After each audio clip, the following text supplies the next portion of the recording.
আসসালামু আলাইকুম। আশা করছি আল্লাহর রহমতে ভালো আছেন। ওয়েসিস ওয়ার্ল্ডে কাঁঠালের বিচি ক্লিন করা হচ্ছে, দেখতেই পাচ্ছেন। জাস্ট পাটার মধ্যে নিয়ে 1 মিনিট ঘষে নিলেই এরকম ক্লিন হয়ে যায়। তারপর ধুয়ে নিলে বাকি রেড স্কিনগুলো রিমুভ হয়। ভালো করে ঘষলে আরও ভালো করে রিমুভ হতো। তো আজকে আমার আয়োজন হচ্ছে কাঁঠালের বিচি দিয়ে মুরগির মাংস রান্না করা। ফ্রাইং প্যান অলরেডি বসিয়ে দিয়েছি। আমি এখানে 1 কাপ পরিমাণের মতো পেঁয়াজ কুচি দিয়ে দিয়েছি। আর পেঁয়াজগুলো আজকে আমি বেরেস্তা করে নিব।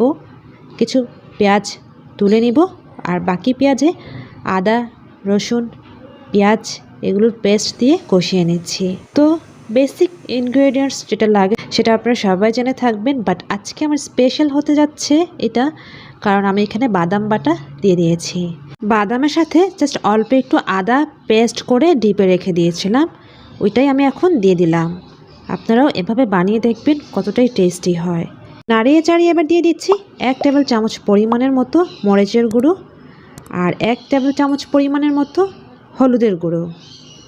এবার দিয়ে দিচ্ছি ধনিয়ার গুঁড়ো 1 চা চামচ পরিমাণের মতো, জিরার গুঁড়ো 1 চা চামচ পরিমাণের মতো।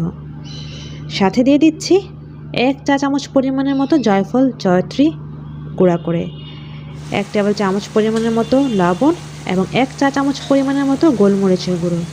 ব্যাস, এবার সব কিছু ভালো করে এই বাদাম বাটার সাথে মিশিয়ে নিচ্ছি। সাধারণত আমরা মুরগির মাংস যেটা রান্না করি বাদাম বাটা তো দিই না, বাট আজকে যেহেতু আমি কাঁঠালের বিচি দিয়ে মুরগির মাংস রান্না করতে যাচ্ছি, তাই আমি এখানে বাদাম বাটা কিছুটা দিয়েছি, যেটা দেখিয়ে নিয়েছিলাম। এবার দিয়ে দিলাম এখানে 2 কাপ পরিমাণের মতো কাঁঠালের বিচি। ভালো করে কষিয়ে পানি দিয়ে দিলাম 1 কাপের মতো। জাস্ট সেদ্ধ করা পর্যন্ত ওয়েট করবো এখন, নাড়িয়ে চাড়িয়ে, যতক্ষণ না পর্যন্ত সেদ্ধ না হবে। আর কাঁঠালের বিচি কিন্তু সেদ্ধ হতে একটু টাইম লাগে, বাট টাটকা যে কাঁঠালের বিচিটা হয় সেটা কিন্তু খুব তাড়াতাড়ি হয়। বাট যেগুলো আগের বছর বা রিজার্ভ করা রাখা হয় বা স্টকে রাখা হয় সেগুলো কিন্তু সেদ্ধ হতে টাইম লাগে। তো আজকে আমরা গাছের কাঁঠালের বিচিগুলো নেওয়া হয়েছে, সেই বিচি দিয়েই বানানো হচ্ছে, যার কারণে বেশিক্ষণ সময় নেবে না সেদ্ধ হতে। ঢাকনা দিয়ে দিয়েছিলাম, ঢাকনাটা তুলে আপনাদের দেখাচ্ছি। দেখুন, এ পর্যায়ে কাঁঠালের বিচিটা 50% সেদ্ধ হয়েছে। একটু নাড়িয়ে চাড়িয়ে নিচ্ছি আর আমি দেখছিলাম কতটুকু সেদ্ধ হতে হবে। আর চিকেনের সাথে কাঁঠালের বিচি অ্যাডজাস্ট করে নিলে বাকি সেদ্ধ তো হয়েই যায়। বাট তেলের উপর নিয়ে আসার জন্য ওয়েট করছিলাম, তেলের উপর নিয়ে আসছি, কাঁঠালের বিচি মোটামুটি সেদ্ধ হয়েছে। এ পর্যায়ে কিন্তু চিকেনটা দেওয়ার উপযুক্ত হয়েছে, কারণ চিকেনের সাথে বাকি অর্ধেক সেদ্ধ হয়ে যাবে। আর চিকেন তো তাড়াতাড়ি সেদ্ধ হয়, তাই না? যাই হোক, চিকেন ধুয়ে নিয়েছি, সেটাকে এখন ঢেলে দিচ্ছি এই বাদাম কষানোর মধ্যে। তো স্প্যাচুলা দিয়ে একটু নাড়িয়ে চাড়িয়ে নিচ্ছি। এ পর্যায়ে একটু টাইম নিয়ে ভালো করে নাড়িয়ে চাড়িয়ে নিতে হবে আর সব মশলাগুলি চিকেনের গায়ে লাগিয়ে নিতে হবে। যতক্ষণ না পর্যন্ত চিকেনের গায়ে সব মশলা লেগে না যাবে, নাড়িয়ে চাড়িয়ে অ্যাডজাস্ট করে নিতে হবে। তো আমি নাড়িয়ে চাড়িয়ে অ্যাডজাস্ট করে নিচ্ছি। অ্যাডজাস্ট করতে করতে উপরে তেলও চলে আসছে, কারণ আমি এখন ঢেকে দিলে ঠিক 5 থেকে 6 মিনিট পর ঢাকনাটা তুলে দেখব কীরকম পর্যায়ে হয়েছে। তাই ভালো করে একটু ঢাকনা ছাড়াই নাড়িয়ে চাড়িয়ে কষিয়ে নিচ্ছি। আপনারা সবাই এভাবে তো বানিয়েই থাকেন, তাই না? বাট আজকে আমি যে বাদাম বাটা দিয়ে বানাচ্ছি, এভাবে ট্রাই করবেন আর আমাকে জানাবেন কেমন লেগেছে, কেমন হয়েছে। একটা কমেন্ট করতেই পারেন, এতে আমিও খুব ইন্সপায়ার্ড হব, তাই না? নেক্সটে ভালো ভালো রেসিপি শেয়ার করে ট্রাই করে নিব। আপনাদের ভালোবাসার সাপোর্ট পেলে এরকম কত মজার মজার রেসিপি নিয়ে হাজির হয়ে যাব, তাই না? আমাদের মতো যারা ছোটো ছোটো ইউটিউবার, একটু সাপোর্ট তো করাই যায়, এতটুকু আশা করে নিয়ে কিন্তু আপনাদের মাঝে আপনাদের রিকোয়েস্টেড ভিডিওগুলি শেয়ার করে থাকি। যাই হোক, এ পর্যায়ে আমি ঢাকনা দিয়ে দিয়েছিলাম, ঢাকনা তুলে আবারও দেখাচ্ছি। দেখুন, এবার আমি একটু নাড়িয়ে চাড়িয়ে নিচ্ছি। এই পর্যায়ে কিন্তু 80% সেদ্ধ হয়েছে চিকেনটা। ওই যে বলে নিয়েছি চিকেন তাড়াতাড়ি সেদ্ধ হয়, যদিও আজকে চিকেনটা একটু বড় সাইজের ছিল, বাট খুব তাড়াতাড়ি সেদ্ধ হয়েছে। চিকেন সেদ্ধ হওয়ার টিপস একটু দিয়ে নেই।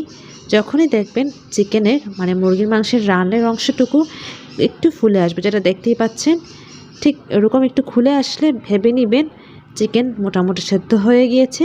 তো যেহেতু কাঁঠালের বিচি দিয়েছি, একটু পানি দিতেই হয়, তাই না? আমি এখানে 3 কাপ পরিমাণের মতো গরম পানি দিয়ে দিয়েছি।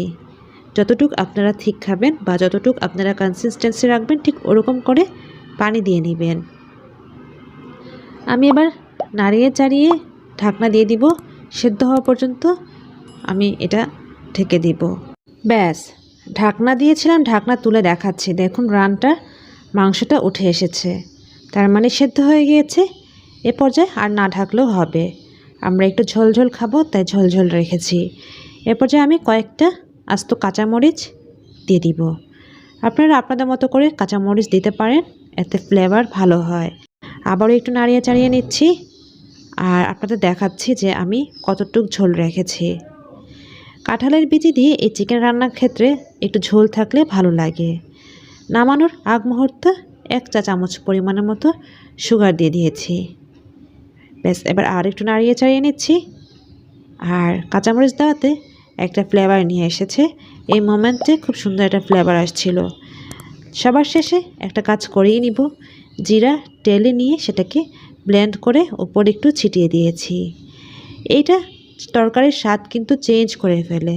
যে কোনো তরকারিতে, বিশেষ করে মুরগিতে, গরুর মাংসে এরকম জিরা টালা গুঁড়ো খুব ভালো লাগে, তাই না? ঠান্ডা হওয়ার অবস্থা দেখিয়ে নিয়েছি। ঠান্ডা হওয়ার পর উপরে দেখছেন তেলের পরিমাণটা পারফেক্ট। এরপর যে আমি সার্ভ করেছি, এখন আমরা সবাই খাবো তাই একটু দেখিয়ে নিচ্ছি। দেখতেই পাচ্ছেন কত সুন্দর কালার হয়েছে, আর কাঁঠালের বিচিগুলো আস্তে আস্তে আছে, ভেঙে যায়নি। কাঁঠালের বিচি সেদ্ধ হবে, সফট হবে, আস্ত থাকবে, এতে কিন্তু দেখতে ভালো লাগে, বাট গলে গেলে সেটা কিন্তু অন্যরকম হয়ে যায়। তো আজকে আমার রেসিপি কেমন লেগেছে আর ট্রাই করবেন। আমি আজকে যেভাবে দেখিয়েছি একবার হলেও খাবেন, আশা করে নিচ্ছি আপনাদের সবার কাছে ভালো লাগবে। তো আজ এখানে বিদায় নিয়ে নিচ্ছি। আল্লাহ সবাইকে ভালো, সুস্থ এবং নিরাপদে রাখুক ইনশাআল্লাহ। আল্লাহ হাফিজ, আসসালামু আলাইকুম। Thank you so much for watching.